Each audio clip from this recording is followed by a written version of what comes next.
저는 우선 유튜브를 통해서 영어 공부를 좀 많이 하는데요.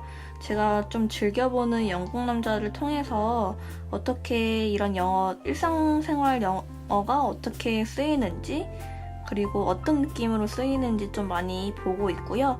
많이 따라하는 편이에요. 그래서 여기에서 제가 모르는 생소한 표현들이 있으면은 여기에 메모장을 옆에다 켜놓고 영어 문장을 써주고 한글 문장을 써준 다음에 나중에는 굿노트, 노트에 좀 옮겨서 노트 정리를 하면서 좀 공부하는 편이에요. 아까 전에 유튜브에서 공부한 이 메모들을 가지고 이번에는 메모장을 왼쪽에 띄워놓고 굿노트를 오른쪽에 띄워놓은 다음에 이 내용들을 이제 공부하면서 여기다가 정리해서 놓을 거예요. 이렇게 굿노트에 정리를 해놓으면 나중에 보기도 편하고 되게 좋은 것 같아요. 두 번째로는 아이패드로 영자신문 읽기인데요. 저는 주로 코리아 헤럴드에서 읽게 돼요. 이렇게 보면은 한국의 이제 주요 뉴스들을 이제 영어로 번역한 신문들인데 여기에서 요즘 이슈되는 기사를 보겠습니다.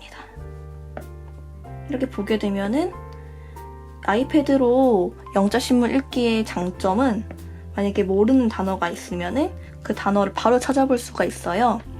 만약에 네고티에이션이 있는데 이 네고티에이션은 협상이란 뜻이긴 하지만 모른다라고 가정을 하고 3초 동안 누른 다음에 찾아보기를 바로 눌러주면은 여기에 대한 교섭, 절충, 협상, 협의 이런 단어들이 나와요.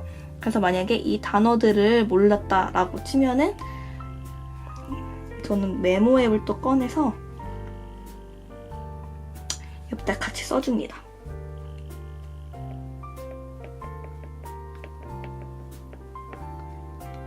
협상. 이렇게 다 단어를 써주고 나중에 아까 전처럼 똑같은 방법으로 굿노트에 필기 정리를 해놔서 공부를 다시 따로 해줍니다. 세 번째로는 요즘 유행하는 넷플릭스와 왓챠플레이로 이제 미국 드라마나 미국 영화를 보면서 자막 없이 보고 영어 자막으로 한 번 보고 한글 자막으로 보고 이렇게 3번씩 반복하면서 이제 즐겨 보고 있어요. 자기가 좋아할 만한 영화를 선택해서 이제 감상하는 게 제일 중요한 것 같아요. 질리지 않아야 한 번, 두 번, 세 번 다 볼 수가 있는 것 같습니다. 그래서 저는 제가 좋아하는 프린세스 다이어리 2를 골랐는데요. 이제 얘를 재생을 시키면 여기서 이제 자막을 고를 수가 있어요. 이렇게 보면 자막을 고르는 곳이 있어서 한국어, 영어, 끄기. 첫 번째는 끄고 봅니다.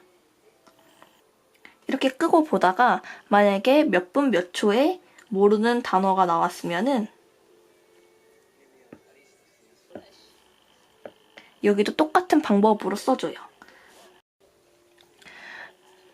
미드를 볼 때 자막을 끄고 보면서 제일 집중하는 거는 배우가 말하는 소리, 그리고 입모양, 그리고 조직들을 많이 보고 이런 것들을 좀 자막을 꺼야 보이게 되더라고요. 그리고 이제 디테일하게 듣지 못했던 부분은 이제 영어 자막을 켜고 보게 되고요. 그리고 영어 자막을 켰는데도 이해하지 못하는 것들은 한글 자막을 켜고 한 번 더 봅니다. 그리고 그 이해하지 못한 부분들은 아까처럼 메모장을 옆에 띄워놓고 써줍니다. 네 번째는 어플 케이크를 쓰는데요. 이 케이크는 유튜브에서 많이 광고를 해서 설마라고 해서 그냥 들어가서 써봤는데 어플도 무료이고 안에 있는 내용물들도 너무 좋아서 좀 자주 애용하고 있어요. 이 어플이 좋은 점은 이 오늘의 표현들이 항상 달라져서 이 주제들이 항상 바뀌고요. 그리고 이렇게 유튜브에 있는 영상들을 갖고 오는데 이 드릴 모드를 켜게 되면은 눌러서 자막을 보게 되고 우선은 이 사람들이 말을 할 때 자막 없이 볼 수 있지만 그 부분은 또 반복해줘요. 그래서 자막을 보고 싶으면 이렇게 3초 동안 꾹 눌러주면 자막이 떠요. 그래서 이게 완벽하게 될 때까지 섀도잉도 할 수 있고 또 머리에 넣을 수도 있어요. 외우면서. 그래서 이 부분을 다 내가 마스터했다라고 생각을 하면은 옆칸을 눌러서 5번째는 제가 케언즈에서 과외를 받았었는데 그때 과외 받았던 선생님이 정리해준 자료가 있어요. 그래서 저는 그 자료로 많이 공부를 하는데 자료 같은 경우에는 이런 식으로 동사구를 정리해 주셨어요. 그래서 동사구를 많이 알아야 이제 회화를 할 때 상대방의 말도 알아듣고 저도 그 상대방에게 쉬운 말로 잘 말을 할 수가 있는데 물론 미드나 미국 영화에도 많이 나오고요. 유튜브에 엘리엇 선생님도 이 동사구로 정리를 되게 잘해주셨더라고요.